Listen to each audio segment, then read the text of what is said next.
those of you who know me, I think can anticipate that this will be a kind of big picture overview. I once helped host a planning meeting in Nashville, and at the end of that meeting, the participants presented me with a T-shirt that was emblazoned with Captain Macro, because I was always thinking of things from the 30,000-foot level. My old friend Neil Rosenberg, who's an expert on bluegrass music, said that, you know, as you get a little bit older, you get in what Neil calls your anecdotage, and I think I may be getting a little bit close to that point. I've had such a marvelous career. The NEA experience was wonderful. My time with Vanderbilt, wrapping up now, but it's been a great decade plus on that campus. And of course, 25 years with the country music as director of the Country Music Hall of Fame in Nashville, which was very exciting. I was out last summer at an arts conference that Americans for the Arts host. My partner, Susan Keffer, was with me, and we were enjoying not only the conference itself, but the beautiful Aspen landscape. And you know, when you're there at the Aspen Institute, there are always celebrities here. You're having breakfast. Here's Madeleine Albright. And you talked to Madeleine for a while, and then you go out into this beautiful outdoor setting, and we went out to Maroon Bells to hike, and we were standing there looking at this beautiful scene, and I said, you know, Susan, in your wildest dreams, did you ever imagine that we'd be here with this experience looking at this? And she turned to me and said, darling, you're not even in my wildest dreams. So you can think proudly, but act responsibly. When we get to the end, I want to call on you to interrogate my remarks, ask questions about this presentation or about any other topic that I might have some opinion or information on, including NEA and Recording Academy and other subjects. But I think any of you who've heard me speak before know that I'm grumpy about the language. For some reason, I ended up with this gray backdrop. I was trying to make some of the slides look good. It's not quite that depressing a scene, but I think you all know that I have problems with the word culture. It means so many things. If it's capitalized, it can mean the fine arts. If it's lowercase, it can mean, to an anthropologist, the sum of all human behavior, or a whole range of things in between. And I always felt when I was with the NEA, we would have a conversation about culture, and this is also true of talking about art or the arts. You could be talking back and forth, and no one would really be understanding one another because the language means so many different things. The terms mean so many different things. So as we talk about cultural diplomacy and culture, I think that's something that kind of hovers over us a bit. And culture in public policy is a problem. You know, we're not like defense policy or labor policy. We're a sector that still has to advocate for our importance, for our very meaning. And I'm going to come back to that at the conclusion of my remarks. Culture does not yet have a secure place in the overarching public policy environment in the United States. And then we come to cultural diplomacy, which itself can mean all kinds of different things. You know, if you extract from a kind of standard definition, you get this kind of talk. You know, it's a subset of public diplomacy sometimes. It can be arts diplomacy at times. It has many, many actors in it. The Department of State, the U.S. Trade Representative's Office, the Department of Defense, the Broadcasting Board of Governors, the CIA, the Library of Congress, the NEA, the Smithsonian Institution, the entertainment industry, the Peace Corps, the Art in Embassies program, American centers and our embassies, individual universities, including this one, the American Corners program, citizen diplomacy, nonprofit and NGO, and on and on and on.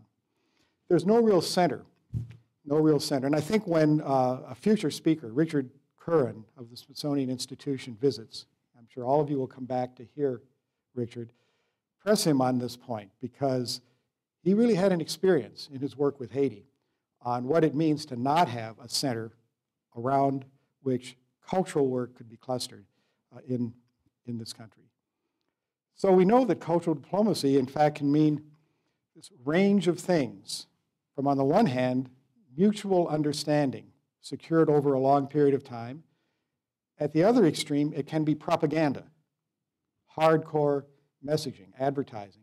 And I'll suggest a little later in my remarks, it can even move beyond propaganda. I think there's yet another stage. So again, just as we have to consider culture, the arts, cultural policy, and cultural, as terms, we have to consider what we mean and always be clear about what we're trying to convey when we use the phrase cultural diplomacy. And of course, Richard Arndt, who's a former Foreign Service officer with a big, fat history of cultural diplomacy, he points out clearly that there is everything from communication, indirect engagement, all the way over to propaganda. Now, I always, at the beginning of many of my talks, I'm not trying to name drop, but this was a small conference at Sundance, fall of 2011, and Robert Redford's second day of the conference about the arts. In a moment of frustration, he just sort of blurted out, what are we trying to do about what?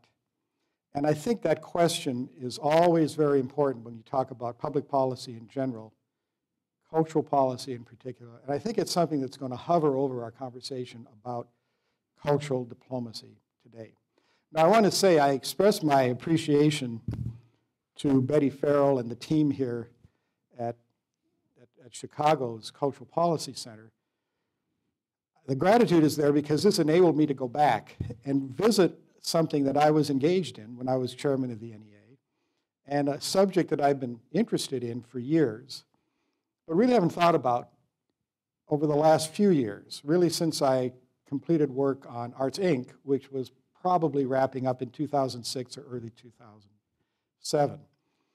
And I think a lot has changed. And I think this question of what are we trying to do about what forms a kind of backdrop to what I want to talk about today.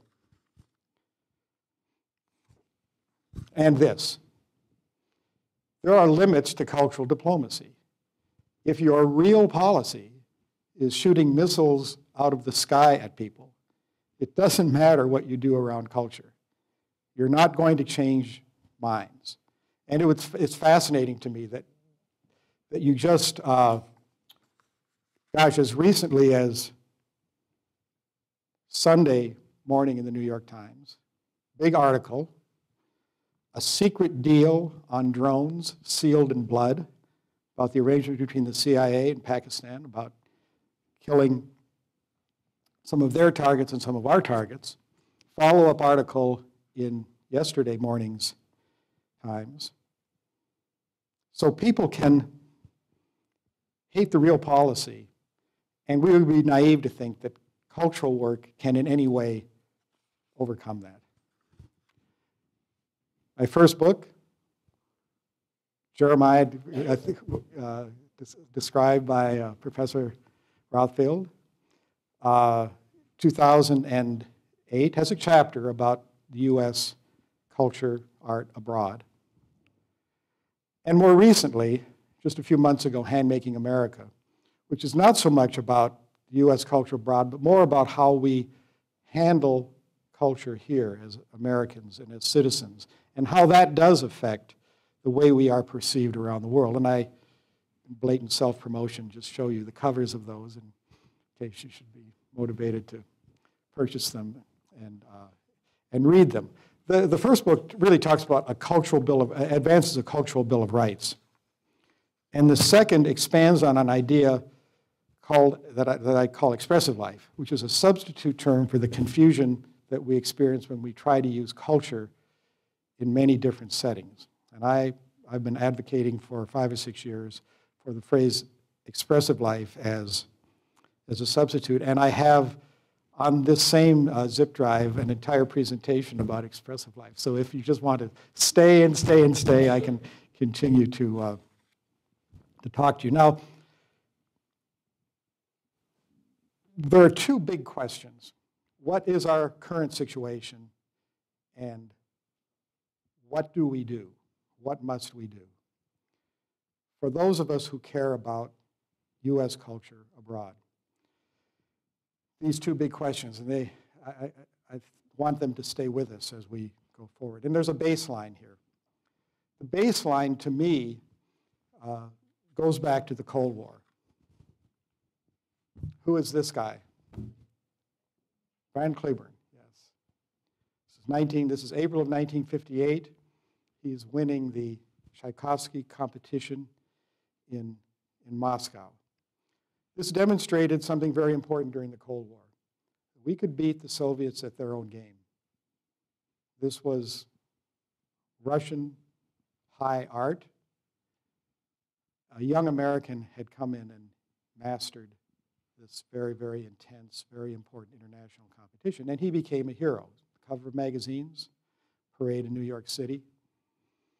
And in fact, this is one part of what the U.S. was trying to do when we deployed culture in that contest with the Soviet Union, that long Cold War. This is another image from the same era. This is 1956. Recognize the jazz artist? Great, Dizzy Gillespie, really in his prime, in the mid-50s. And he's standing in conversation with Princess Shams Pahlavi and her husband. She was the elder sister of the Shah of Iran.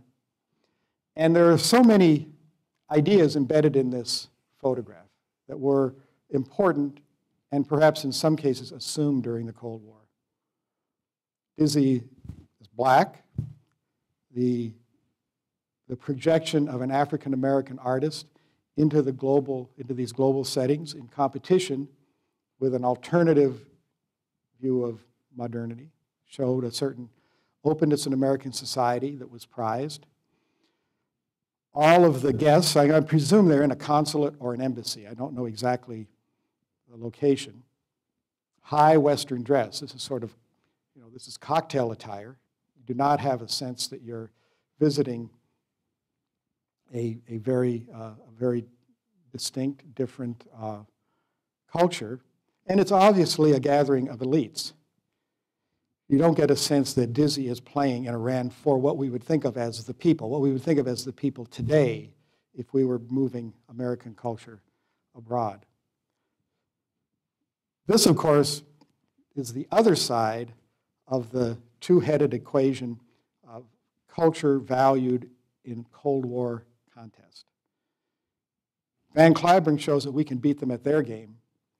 Dizzy shows the outside world that we have our own game, that it's multiracial, that it's creative, that it honors the individual. Willis Conover, he was a jazz critic, and he had a long-standing program on Voice of America called Music USA. It started in the mid-1950s, just a year before this photograph was taken, and it ran all the way to the late 1980s. It was a jazz show, went all over the world.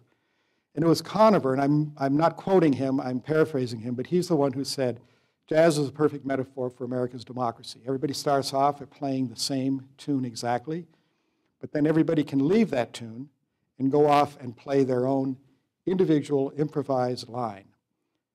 And that combination of something being very solid and very secure, very permanent, and also allowing space for the individual to flourish, again, was a very good metaphor for what we were trying to convey during the Cold War.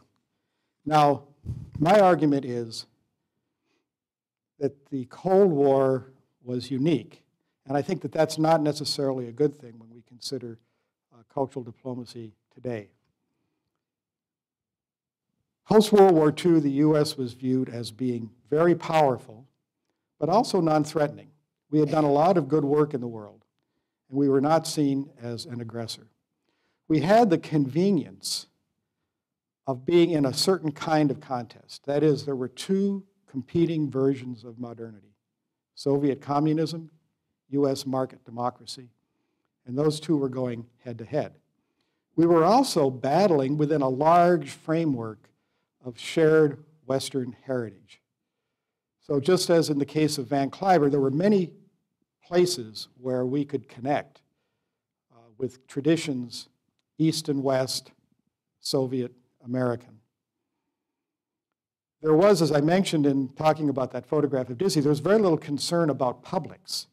This was really a time when elite to elite communication worked. So we were concerned not so much about populations, but we were concerned with editors, with artists, with scholars, and with government officials.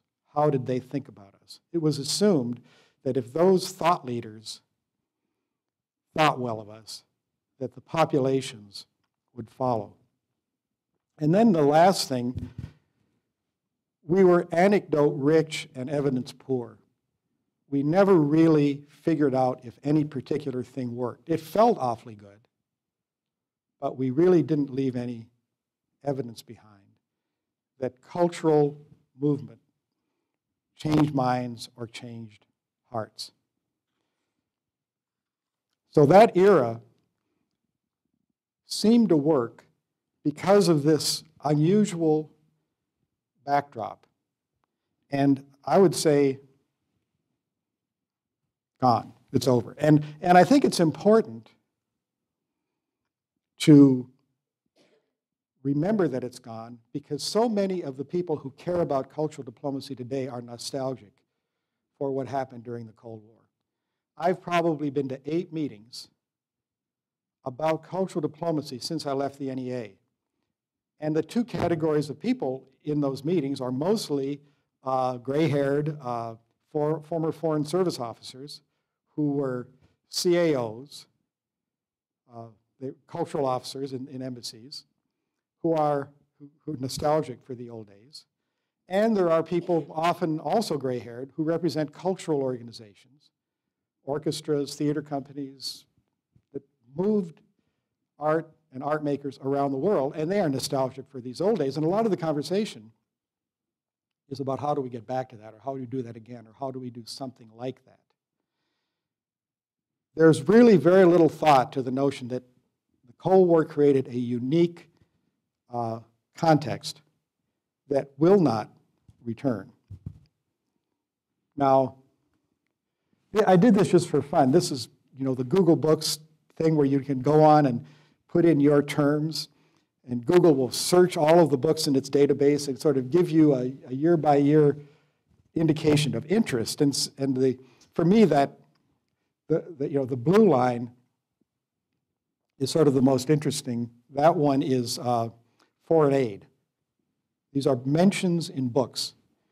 And you can see foreign aid peaks around 1965, which is what you would expect.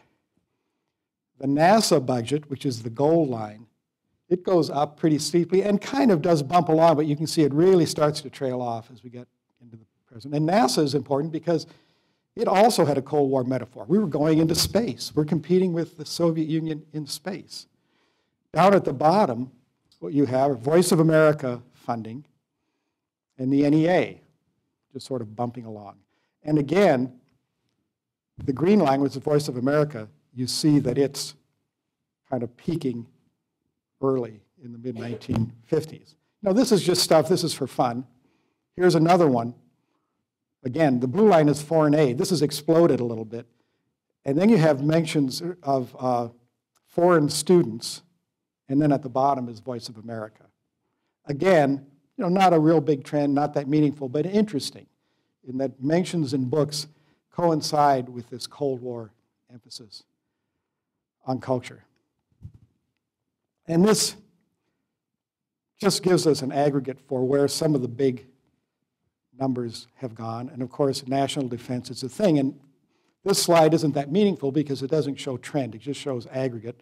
I'm not going to spend much time on it, but this is more interesting. This is national defense. And then way down at the bottom, foreign aid, NASA, the space agency, and the NEA, all clustered down there together. And of course, you can see national defense takes off where you would expect, which is basically after 9/11. It just goes, it absolutely skyrockets. And this is not from Google. These are our numbers. Again, this is foreign aid, NASA, and the NEA. This is taking that lower scale and just expanding it. And you can see the poor old NEA just bumps along with its $168 million. But again, you get a kind of a bump in foreign aid post 9/11. So it's gone, gone, gone. I just say that again. That era will not be coming back, and I think the evidence is there. On that last chart, by the way, if we did defense, it wouldn't even show. It's way, it's way up there somewhere. It's up in the lighting. So these former cultural officers, cultural affairs officers, and nostalgic nonprofit executives, I think have just got it wrong. So I'm going to say these are the things that I think constitute the new reality. Just as the Soviet-US conflict gave us a reality back in the 1950s, 60s, 70s, and into the 80s, these are the three things that I think are shaping the larger context for cultural policy work today. One is the movement of entertainment abroad, US entertainment around the world. The second is culture and conflict, culture as an emerging zone of conflict. And the third is that the military has discovered culture.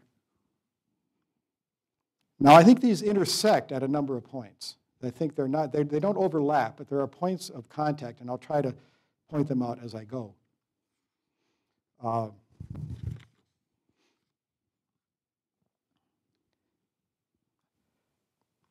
actually going to,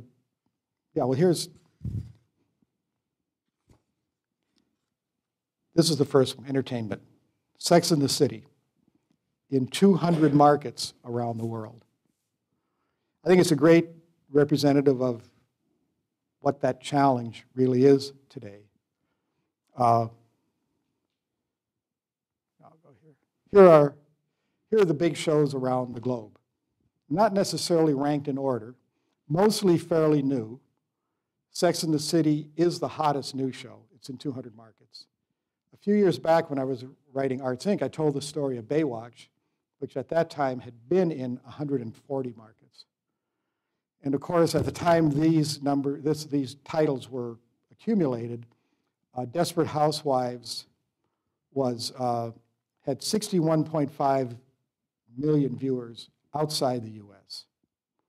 American Idol was in 100 markets. Oprah was in 152 markets, and I think is still rerunning. Baywatch 142, and as I mentioned, Sex and the City in 200. Baywatch is an interesting story. Do you know the story of Baywatch? It was on NBC in the early 1970s. David Hasselhoff, he was the star. It only lasted 1 year, and it was canceled. But during that year, the producers had made a deal with a cable distribution system in Europe. So they had a small budget from a cable deal. Everybody on the show, and I think this is very much to their credit, they all took pay cuts. And they continued to produce for that cable system. Then they were able to bring the show back into the US in syndication. And then the free-to-air satellite system, which is, we don't have it in the US, but most of the rest of the world, you can buy a box for a small amount of money, put it on top of your TV set, and get shows direct. You don't pay any more for them than what you paid for the box. My friend Margaret Tutwiler, who worked for the State Department for a number of years, I'm going to mention her in a different context late in my remarks. When she was ambassador to Morocco, she said that the villagers who had little stalls in the marketplace would drive home in their cars, take the battery out of the car, bring it into the house, hook the TV to it, and tune into Baywatch. And this happens all over the world.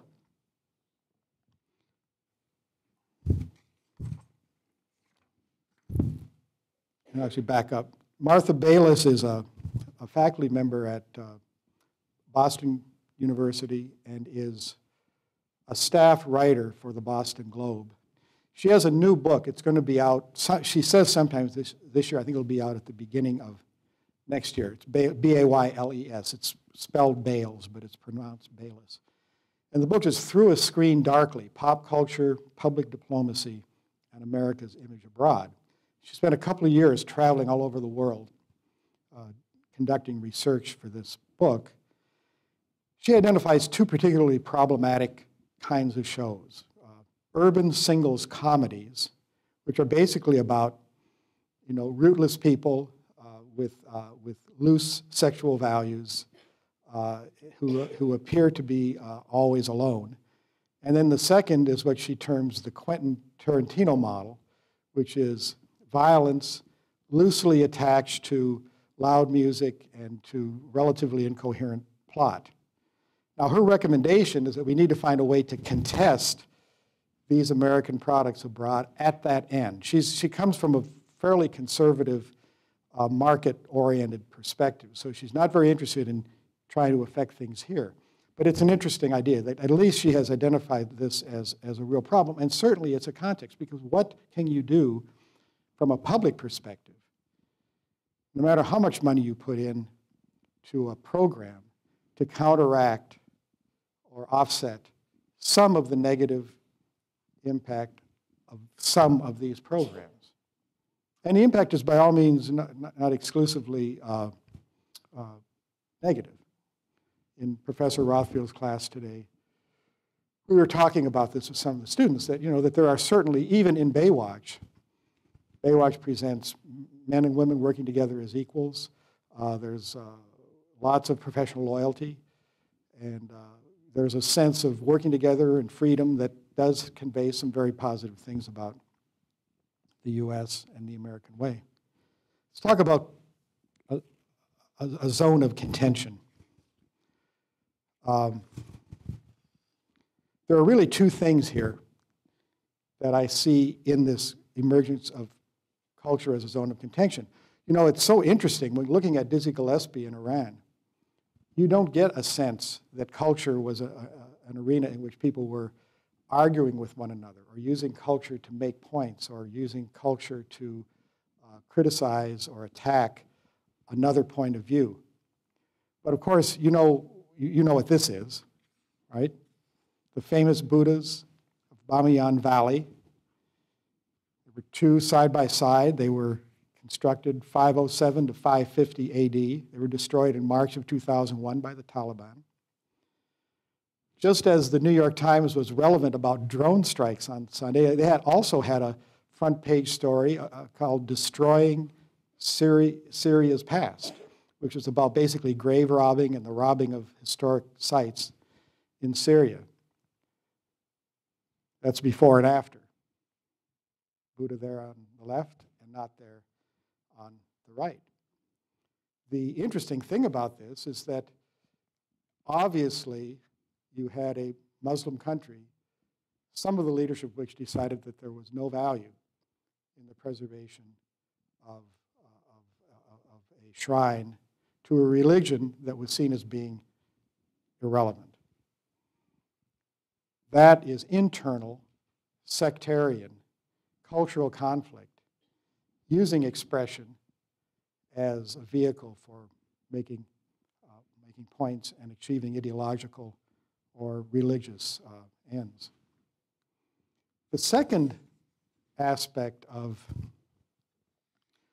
culture as a zone of contention strike me as something, I don't really love this term. This is my term. I don't think it's going to last. But you could call it identity resistance. And this is not internal. This is a country looking out and using culture to sustain an identity. Do you know the story of this album? This is a very famous Simon and Garfunkel album, released early in 1970. It had Bridge Over Troubled Water, of course that's the title. It had The Boxer. It had some of the most famous Simon and Garfunkel songs. This was their last album. It won a Grammy in early 1971. On this album, you might remember, there was a version of a Peruvian folk song called El Condor Pasa. Da, da, da, da, da, da, da, da, da. And Paul Simon put words to it. He had heard it from a group called Las Incas. He thought it was a folk song, turned out not to be a folk song, but that's a little sidebar to the story. Wins a Grammy. Juan Velasco Alvarado, the president of Peru, is informed that one of Peru's folk songs had won a Grammy. He said, "Wonderful. What do we get? How much do we get paid?" Well, the answer is nothing. So he writes a long letter to René Mayhew, who was then General Secretary of UNESCO, saying, wait a minute, we identify cultural heritage sites. What are we doing to make sure that we're honoring these intangible treasures that are the patrimony of countries all over the world? And the process then slowly begins. UNESCO grinds on, and then the UN grinds on. And you end up with, in 2003, it took that long, you're talking about what, 30 years? Convention for the Safeguarding of the Intangible Cultural Heritage. That takes cultural traditions, which in many cases are associated with tribes or communities, sometimes individuals, and places them firmly in the hands of the nation state. All of a sudden, a Peruvian folk song belongs to Peru. It doesn't belong to an Indian tribe. Now, in fact, it didn't even belong to the Indian tribe. It had actually been written by a classical composer named Daniel Alomia Robles in the early teens, like in 1917 or 18. And Robles' son sued Paul Simon for royalties. And Simon, of course, being Paul Simon, he immediately paid him. He just didn't know that it was a composed song and that it wasn't a folk song. But all of a sudden, with this Safeguarding Intangible Cultural Heritage Convention, this becomes a place in which nations define themselves in relation to the outside world using their culture. And this advances even more aggressively in this next convention, the Convention on the Protection and Promotion of the Diversity of Cultural Expression. Now, I know something about this, because when I was chairman of the NEA, you get to do something called, you get to be the pretend minister of culture. Because the Department of State will come to the chairman of the NEA whenever there's a meeting of cultural ministers, and you become what is called the highest appropriate authority.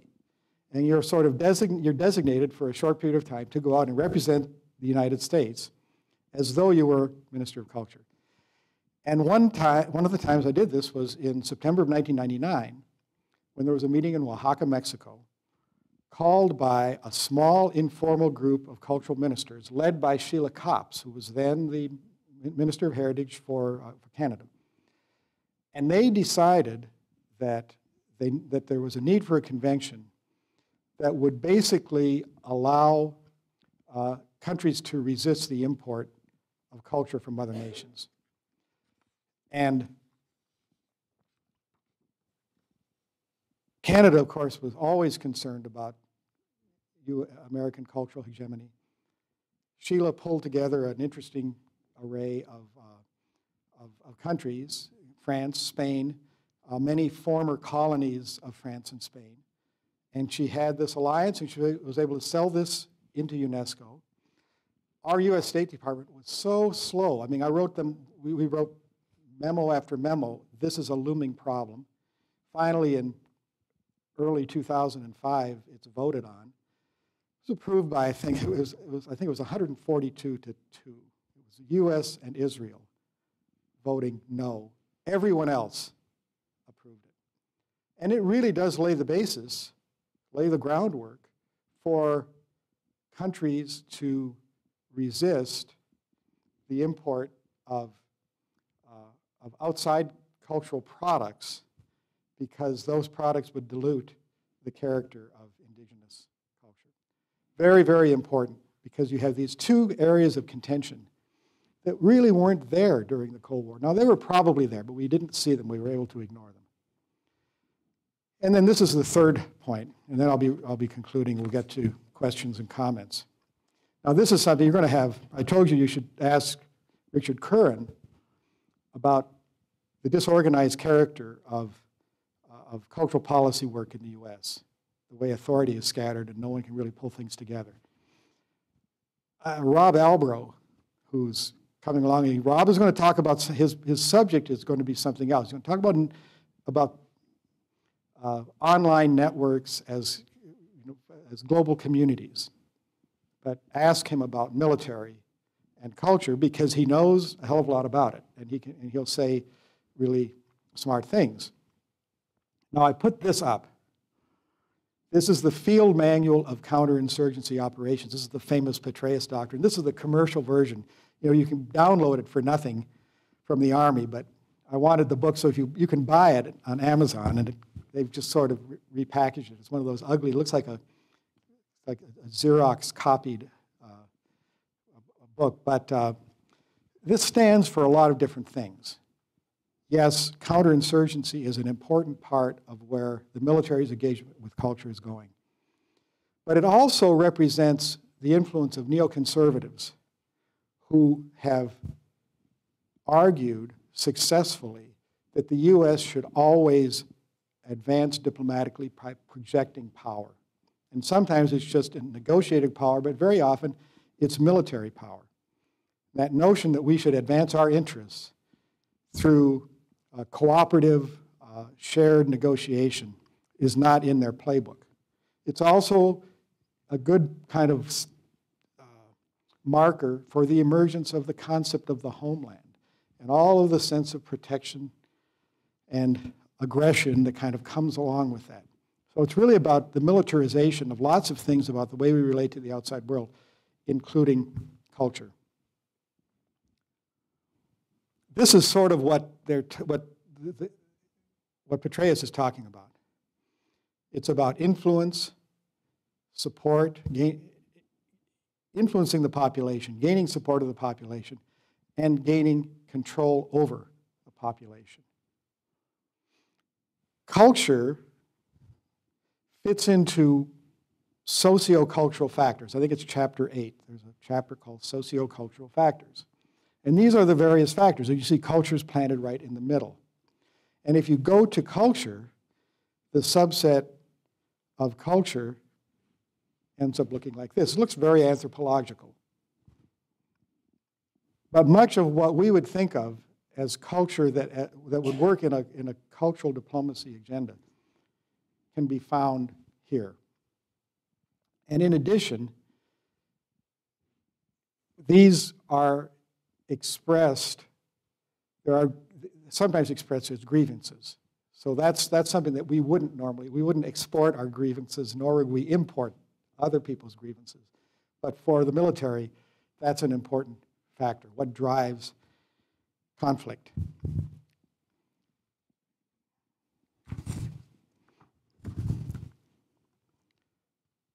This is from Steve Cole. Let me go back. I want to make one point that I missed.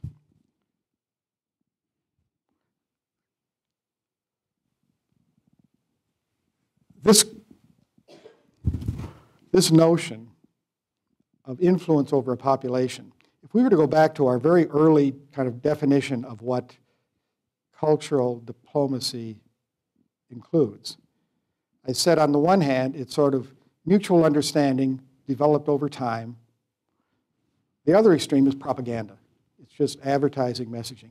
This takes it to another step. It broadens the spectrum. So beyond propaganda, there's influence and control. So the military's engagement with culture is very, very problematic, but very real. Because as we saw in some of those slides, the national defense budget is what's been soaring. That's where the money is. They have the boots on the ground. and they can extend their influence. The Department of State has authority, but the Army, the military, has the money and the personnel. So here's Steve Cole, New Yorker writer, former head of the New America Foundation, really a smart guy, expert in Afghanistan. He was speaking at a conference that we sponsored on culture and the military in Washington. He said, expeditionary counterinsurgency, that is what we're doing in Afghanistan, is a thing of the past to be replaced by humanitarian disaster relief. He sees that's what's going to be emerging as the role of the Army. So again, we come back to Richard Kurin. This is an interesting picture. This is a photograph from Haiti. January 13th, 2010. The interesting thing about that, that's the day after the earthquake. This is an artist who has sold his art every day. He sets up as usual. It's a great sign of the importance of culture as a source of meaning, source of identity. Here it is the day after that disastrous earthquake. Again, this is what Richard Kurin will come to talk about, but he's great to talk not only about that, hit him on moving artists into this country in an atmosphere of homeland security, as he's had to do many times for the Festival of American Folklife that happens on the mall in front of, surrounded by the Smithsonian museums every summer. All right, I'm beginning to wrap now, and we'll get to your questions. What do we have to do? I've talked about the baseline, the Cold War environment. I've argued that there are three elements to the situation that we're in right now.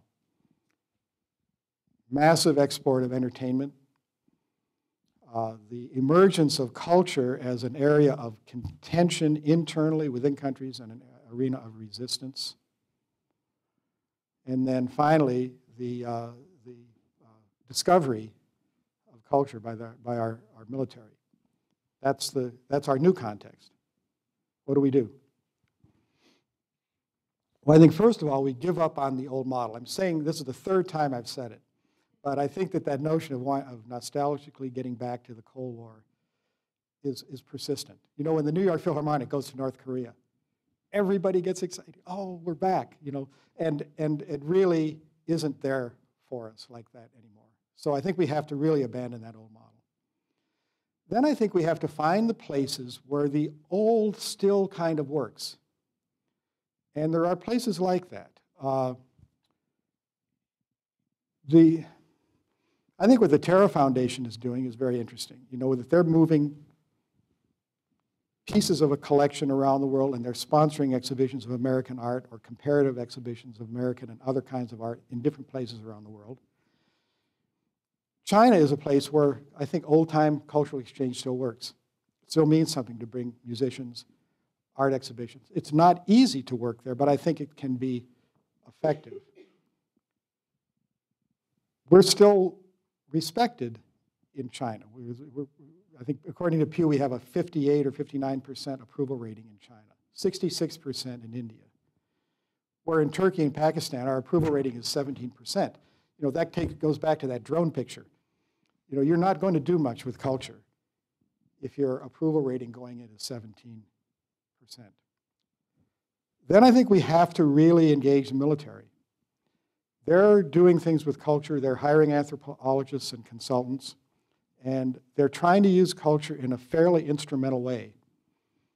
But they're very, very important actors in the new global scene.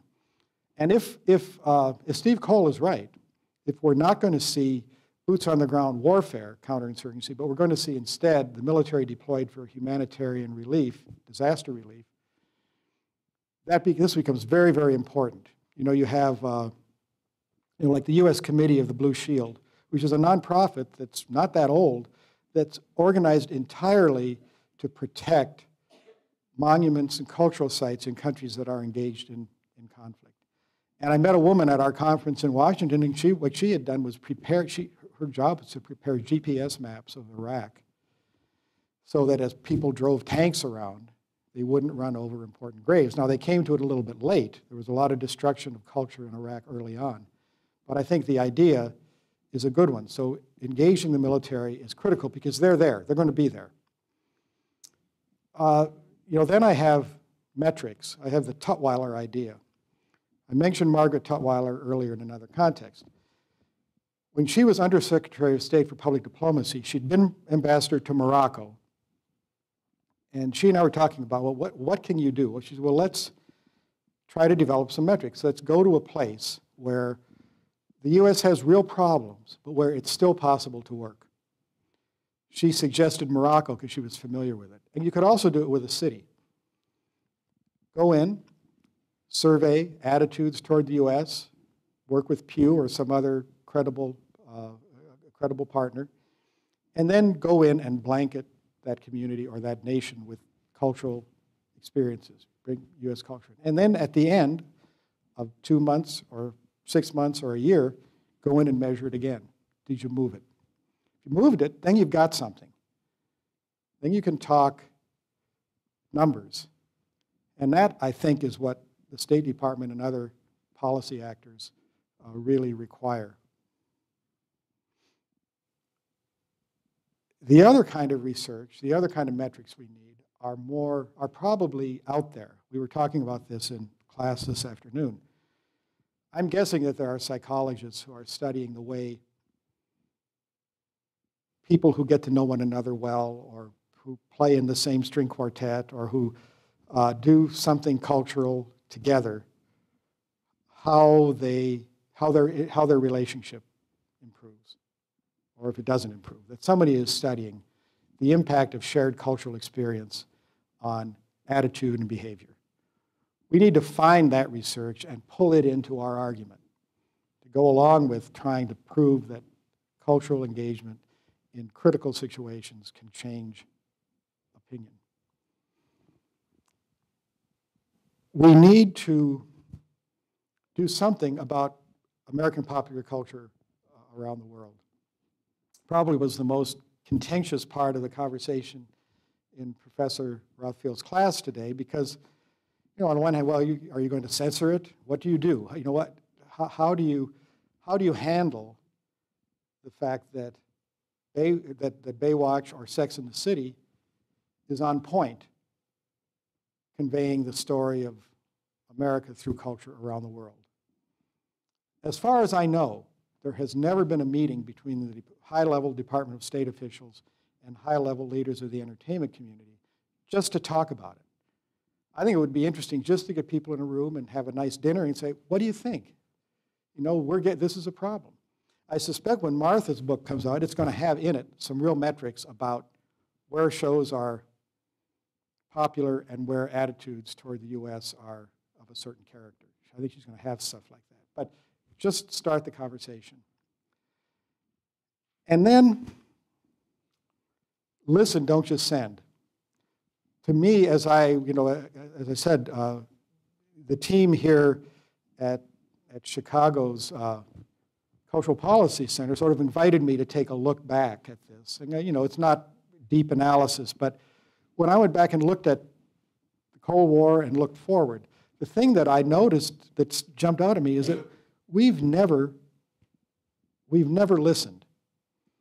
We've been stuck on send for more than half a century. And diplomacy is defined as transactional. Giving you something, I get something. We find agreement, we find common ground. We've just been sending. Very, very little interest in moving the cultures of the world into the U.S. and really creating the kind of experiences that could lead to mutual understanding. And as we wrap up, I'm going to just say, this is my opinion. We started with a couple of kind of defining phrases about cultural diplomacy. I've tried to come to my own conclusion as to what I think it should be. What I really think it should be is a reservoir. And I would say a reservoir of respect, understanding, goodwill that is deep enough to bridge the inevitable crises that arise. We will be in conflict with other societies. We will be in disagreement. But if there is a reservoir of respect, understanding, goodwill, and if it has some depth to it, you can move past those times of conflict. To me, that's kind of would be for me personally, the best goal. What do we do to create this reservoir? And I think it takes propaganda and control out of the equation. It's fascinating because there's a real need.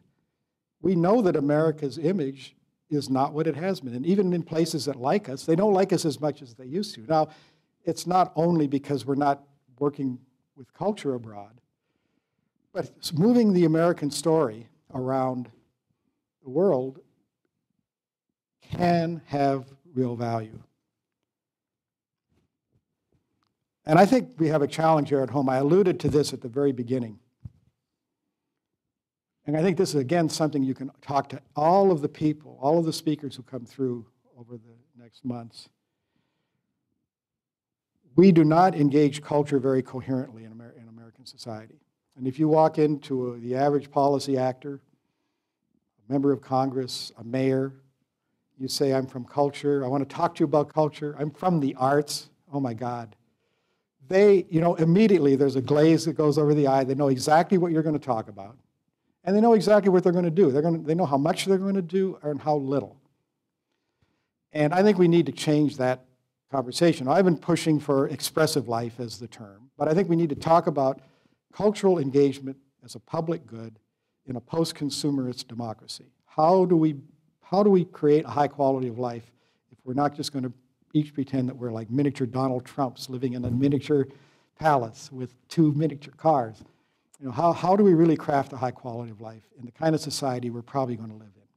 I think arts and cultural engagement is all about solving that question. But we've got to be able to engage culture in a coherent way. I've been arguing for years for the creation of a Department of Cultural Affairs, like the Environmental Protection Agency, partly because it will galvanize a policy argument around it. It will give us a center. It's a hub around which all these things can be organized. And if you look at the Environmental Protection Agency, and what it has done to the conversation about environment, its importance, strategies, transforming. I think we need that, and I think all of the people who come and speak here should talk about that, even though it's not cultural diplomacy per se. And I think finally, we're here at a great university, we're academics, we study this, we analyze it. But if you're a cultural policy specialist in the US today, you have to be an advocate. You do not have the same kind of standing that you would if you walked in a room and said, I am an expert in defense policy. I'm an expert in nuclear policy. I'm an expert in labor policy. You walk in and you say those things, people immediately know what you do, and they immediately assign value to your insight, your opinions, your research. If you say, I'm cultural policy, well, you're on the margin. So I think every cultural policy specialist has to also be an advocate for the field and for the discipline. And I think that's intertwined with the meaning that would come with developing a Department of Cultural Affairs in this country. I think those two things go together. So that's my little journey, and I thank you.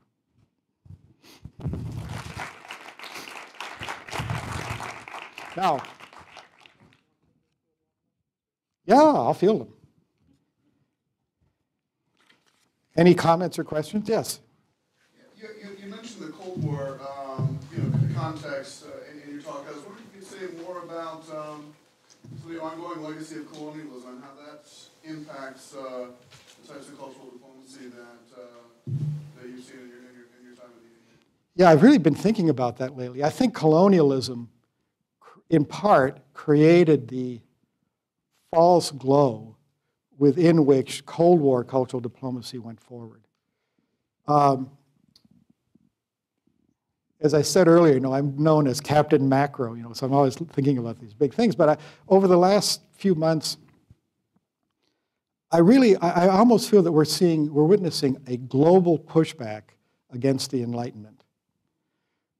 And I think the Enlightenment was spread around the world by colonialism. And so you had a whole bunch of societies that were basically intuitively, instinctively, historically tribal, and in which religious values and religious law, religious practices loom very large in terms of sort of civil society. And I think the colonial powers moved Enlightenment values out, and I think in a sense it created a kind of overlay on top of all of this tribal stuff. And I think it's also somewhat true here. I mean, when I see sort of the instinctive anti-scientific mood of some strains of American conservatism, I see that same kind of anti-Enlightenment sentiment. So I think you had, so I think colonialism, first of all, it throws this sort of artificial blanket of the Enlightenment on top of a lot of probably relatively volatile settings. And it probably increases the temperature of a lot of that conflict. When Petraeus talks about identifying the grievances in society, one of the things that colonialism did was sort of suppress that, ignore it. Suppress it or ignore it, put it aside. And I think for those two reasons, colonialism didn't immediately come apart after the Second World War. It slowly started to unravel, and it unraveled at a different pace in different places. But I think it was hugely important in providing a set of, I don't even want to glorify with the word assumptions, a kind of a mood of arrogance that allowed us and others to simply project their culture out into the world without even considering what was at the other end. Is that in any way an answer? I appreciate the question because I've really been thinking about that. I think, wow, the Enlightenment, you tend to think of things like the Enlightenment as this permanent. That was so transforming. It had so many elements. It had science. It had all this. Well, wait a minute. Maybe it's not. I mean, maybe in a sense, even here, there are pressures that would return us to a kind of a tribal, religious, anti-science kind of mentality. So it's a good thing to think about. Colonialism, the Enlightenment, and then how that kind of enabled that first post-World War II Cold War wave of cultural diplomacy. Yes? I'm curious about your idea about a Department of Cultural Affairs, Yep. And I'm sure that funding and resources are one of the impediments to that ever being created, but I'm also curious what other kinds of arguments against it might there be, or what kind of resistance do you meet when you make that suggestion? The big historical argument has always been, if you have a Department of Cultural Affairs, it will try to control the content of culture. It will be telling you what film you can make and what TV. And now I haven't heard that argued as aggressively as I did when I first started working around the NEA and other institutions back in the 1970s. It was dismissed out of hand. I mean, you wouldn't, if you said a Department of Cultural Affairs, I think it rang of Soviet top-down, socialist realism, kind of mandated cultural content. I think it's softened. I think right now the main resistance would come from the cultural industries. I think that that Sony and Apple and these corporations very much prefer a policy regime that is completely incoherent, because then they can go in and attack different parts of it in order to gain competitive advantage. And if you look at Congress, if you look at culture and Congress right now, and by culture I think very broadly, I'm thinking about copyright, I'm thinking about media ownership, thinking about telecom, internet, high-speed internet access. To me, these are all cultural policy issues and should be bundled because they interact. Right now, there is really no public interest argument around these issues in Congress. You know, if a bill gets defeated, it's because Congress has become the place in which sectors, say telecom and entertainment, go to fight with one another to see who's going to have the best deal. It's all what economists call rent seeking. And no one stands up and says, you know, what's the public interest in this? So right now, to the extent that Chris Dodd, who now runs the Motion Picture Association, the lobbying group for the film industry, to the extent to which he would say that Department of Cultural Affairs is a bad idea, I think it's a good idea. Because he doesn't want it, because he knows that if people are trying to think about what's good for the citizens of the United States when it comes to theater ownership or commingling of certain kinds of assets or practices, he's going to lose something. He's not going to have the advantage that he has now. So we've shifted. I think that initially the first reaction was, oh, we don't want a Soviet-style Ministry of Culture. That's going to be telling us what we can. Now it's like, oh no, we just can't have that. It's bad for business. And in fact, it would be bad for business. Yeah. I noticed in your sort of post-Cold War model that you talked a lot about the production of American culture and how it's important for there to be a dialogue as the next step in terms of it just being us sending and projecting U.S. culture. Do you see there being a significant place for the growth since the Cold War in global tourism? So for instance, a lot of cities and localities focus on culture now as an opportunity to almost sell and attract a cultural audience as opposed to actually exporting cultural product. Is there a place within your framework that you see that? You know, one of the, I didn't mention it, and I probably should have, but one of the biggest effects of the passage of the Intangible Cultural Heritage Convention has been an explosion in cultural tourism in certain countries that have really embraced it. China being one of the most prominent. They're very quick. I think the convention was passed in 2003. They ratified it in 2004. That helps to have just a committee governing. You can approve those things very quickly. But two things happened. One was that cultural tourism, meaning entrepreneurs licensed by the state, immediately started bringing thousands of people to remote villages in south central China and so on, and then manufacturers of products that were deemed to be intangible cultural heritage, like in China, almost every region will have like a famous liquor that they make. So if you go there for a banquet, here, this is our special liquor. Let's toast with that. Or that was a special noodle. This is a noodle that's only made here. Well, those then well, let's make this is ICH, designated official ICH treasure. Let's make let's not make 100 gallons of the special liquor. Let's make 100,000 gallons and sell it as ICH. So that comes in, and then the government comes in and says, well, you're ICH. You're now designated as a village. We don't want a television antenna on your roof because this is an authentic village.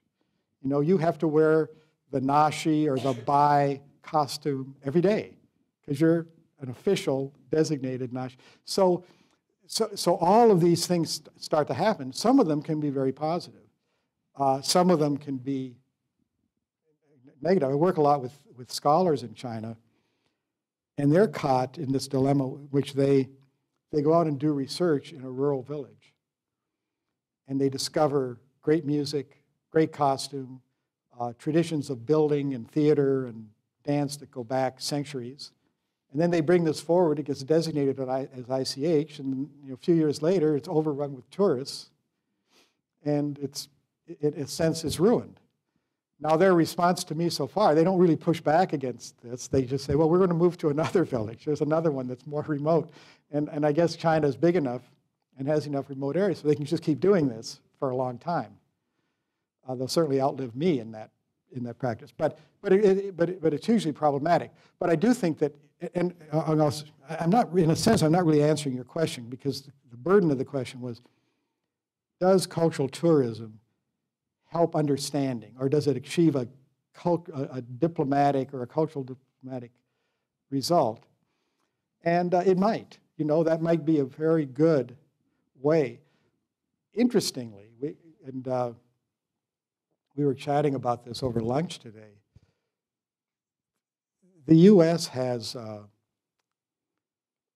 very elaborate tourism promotion system. And Bob Lynch, who is the head of Americans for the Arts, it's an advocacy group, he's just become a member of the big official, I don't know if I have the name right, it's like, the tourism board, and he can't get them to take cultural tourism as a category seriously. He can't get the commission to see that Disney World, Broadway, the Cowboy Poetry Gathering in Elko, Nevada, Millennium Park in Chicago, that these things, that this is a constellation of things around which you could build a kind of product that you could promote to the outside world, engage American culture. They don't. It's a U.S. problem of not being able to think about culture in these policy terms, and I think it's there. It's a great idea because we could send stuff all over the world. Larry was saying earlier, I guess you were saying during class that Tyler Cowen says, turn it around. Let's not send anything. Let's just bring people here. Make that and that may be exactly right. Bring people into the place. Don't just show them something on a damn screen. I mean, we see enough on a screen. So that's good. That's a good suggestion. Okay. Yes. I think you had things going on in the 70s like Festac in Africa. You had SARS of the arts in France and in Europe, and America's lagged behind, and now it's 40 years later. It's going to take us another 40 years to actually get to where we want to get to, and what do we need to do to kind of... Well, I think it's going to take a while. I said earlier, I apologize for making my background sort of gray, but I think that I do feel a little gray about it. It's like it's so. We need a really good argument that makes an investment in cultural vitality a public policy objective. I thought when I was in the Obama transition, we're all crammed in this office building, the economy was collapsing. I'm thinking, oh, this is like the Great Depression. We're going to come out and we're going to do a bunch of things, including a lot of things around culture, in order to recover. Well, we almost got there. We didn't quite get there. It got bad, but just not quite bad enough. And I don't know what the lever is, but to me, that's the starting point.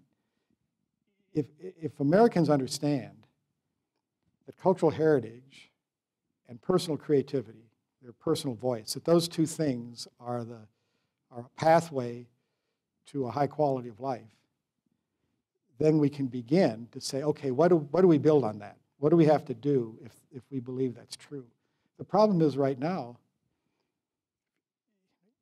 periodically are these studies that show, once you get past absolute material scarcity, more money doesn't make people happier. And it's been studied and it's sort of known that, yes, money can make you happier to a point, but then it doesn't make you happier anymore. But actually, it's just rejected. It's rejected out of hand. And the notion that cultural vitality might be the real pathway. Because, you know, Marty Seligman, who's the positive psychology guru, he's the one he started by saying, why do we study dysfunctional personalities all the time? Why don't we study functional personalities? You know, we need to understand why people are happy, not why people are depressed, because it's the happy people that we need to understand. And he went on to sort of talk about happiness in a more detailed way than a lot of people had, and he keeps refining it. I think he's like a Native American in Alaska looking at snow. You know, first he saw 3 versions of happiness. Now he sees 7, I think. But the 3 that he started with, he said, happiness can be pleasurable sensation. You're lying on a beach, drink beside you, umbrella sticking out of the drink, sun shining, water lapping, you're happy. The next level is what he calls meaningful engagement. You learn how to play a musical instrument, and you perform on it successfully, and you're deeply involved in the process. The third is what he calls deep meaning, and that's the happiness you get when you give up your vacation and don't buy a new car in order to send your daughter to college. Now, the interesting thing about that kind of happiness is that it's completely counterintuitive. You know, it has nothing to do with pleasurable sensation. It's an unpleasant sensation. So culture lives in deep meaning, or it lives in meaningful engagement. But how do you get to the point where people say, this kind of meaningful engagement is my pathway to a quality of life and happiness? So then we have to build a bunch of policies around it to do exactly the kind of things that you mentioned. I mean, I think we're so stuck in this thing that if I just make a few more dollars, or if I just get this other job, then I'm going to solve it. And we never get around to culture as a value. And it becomes hard to build anything meaningful when you don't have that belief system there to begin with. It's not a great answer, but I think it's going to take some time. I thought it was going to take a crisis. And now I think it's just going to take some time.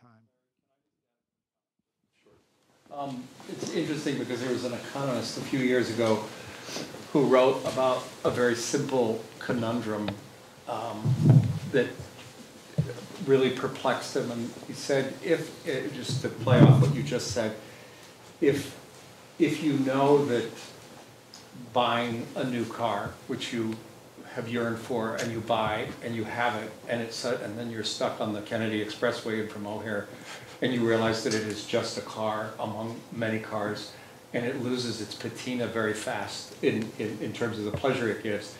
But you don't stop thinking that the next car is going to be the one that's going to tickle your fancy. Yeah.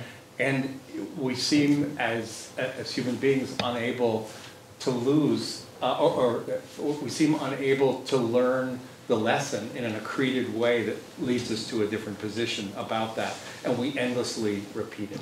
Well, you know, if you read Handmaking America, you'll see that I'm kind of a Marxian anti-modernist, and one of the things that I think we suffer from now is that, you know, if Marx were alive today, he'd be appalled and thrilled at the same time, because things are happening that he could not have imagined. You know, technology has taken labor like doctors, who always would have been exempt from assembly line work, and made them into effectively assembly line workers. You know, they have an iPad and they punch deals, and here's the diagnosis, and boom, boom, boom, and all of a sudden you just need a nurse practitioner, and it's not as expensive, and you're just right into the old.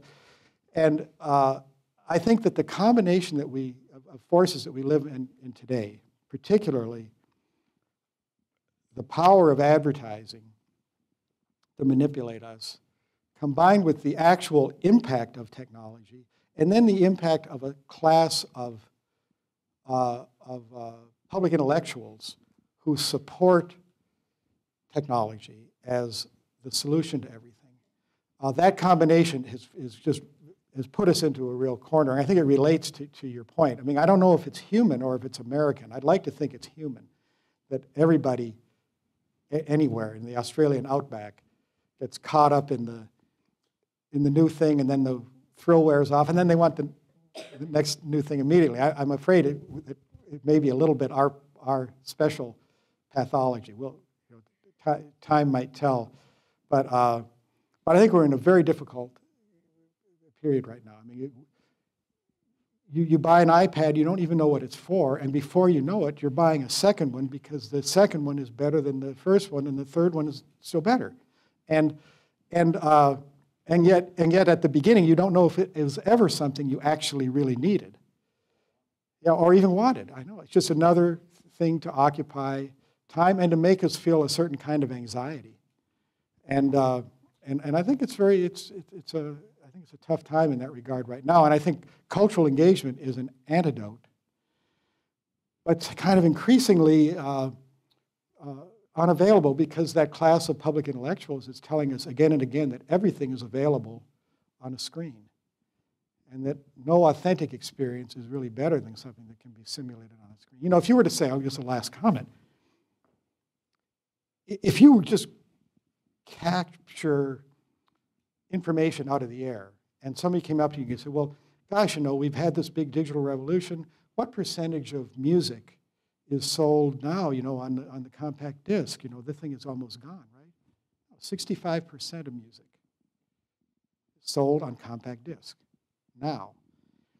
But if you read an article about music sales, it's couched in language that would make you think. I mean, I think the average person who's just plucking information from the air would say, well, maybe it's still 20%, maybe it's 15, maybe it's 30. No one would say 65% of music is sold on compact disc. And a lot of it's sold online. But that's still, so I think it's a tough time. I think we're being sold effectively by advertisers who are being enabled by public intellectual, a category, the Clay Shirkies of the world, and Wired magazine. I mean, I picked up a Wired magazine, and the cover story was, I actually laughed out loud, and I rarely do this just at a magazine cover. It said, "The next car you buy will drive itself." And it's a bald-faced lie, but and also why? I think the only reason to have a car that drives itself is so you can watch advertising while you ride. I mean, anyway, thank you.